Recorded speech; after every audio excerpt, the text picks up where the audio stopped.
కార్తీక పురాణం 17వ అధ్యాయము అంగీరసుడు ధనలోభునకు చేసిన తత్వోపదేశం. ఓ మునిశ్రేష్ఠులారా, ఓ ధనలోభి, నీకు కలిగిన సంశయంబులకు సమాధానం చెప్పుచున్నాను వినుము. కర్మ వలన ఆత్మకు దేహాధారణము సంభవించుచున్నది. కావున శరీరోత్పత్తి కర్మకారణమగుచున్నది.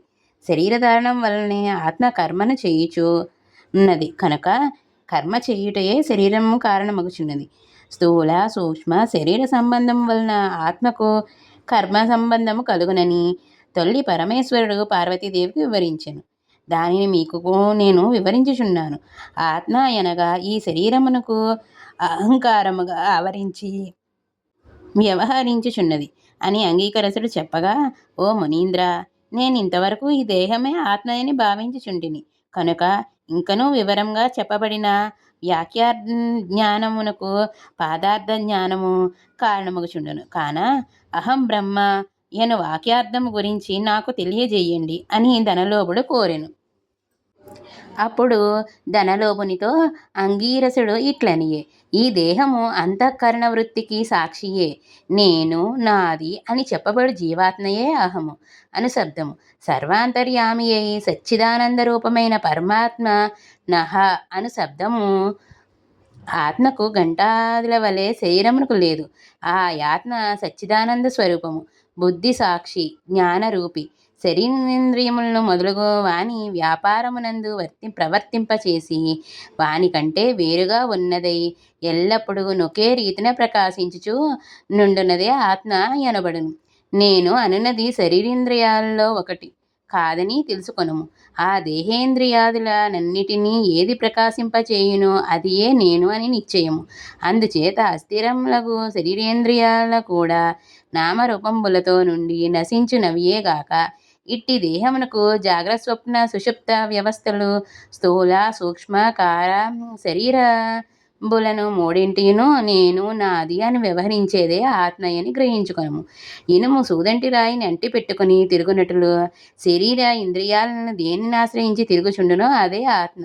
అట్లే అవి ఆత్మ వలన తమ పనిని చేయును.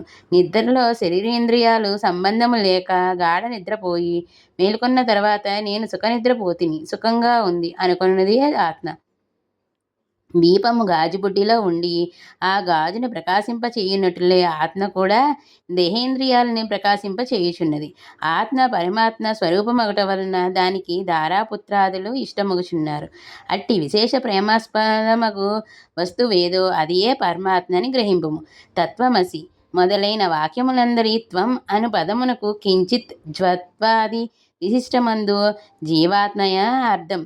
తత్ అను పదమునకు సర్వజ్ఞ దిగుణత్వ విశిష్టమైన సచ్చిదానంద స్వరూపమని అర్థం. తత్వమసి అనేది జీవాత్మ పరమాత్మలకు ఏకత్వమును బోధించుచు ఉండును. ఈ రీతిగా సర్వజ్ఞత్వాది ధర్మములకు వదిలివేయగా సచ్చిదానంద రూపం ఒక్కటయే నిలుచును.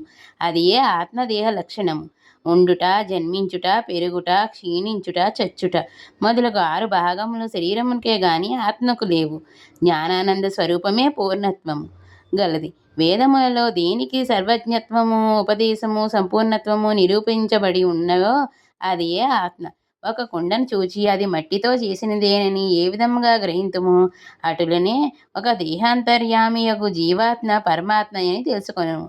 జీవులను కర్మఫలం అనుభవించేవాడు పరమేశ్వరుడనియో జీవుల కర్మఫల అనుభవింతురనియో తెలుసుకొనుము.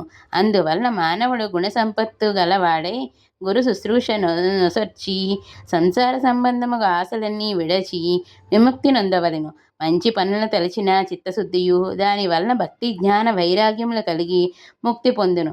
అందువలన సత్కర్మానుష్ఠానము చెయ్యవలెను.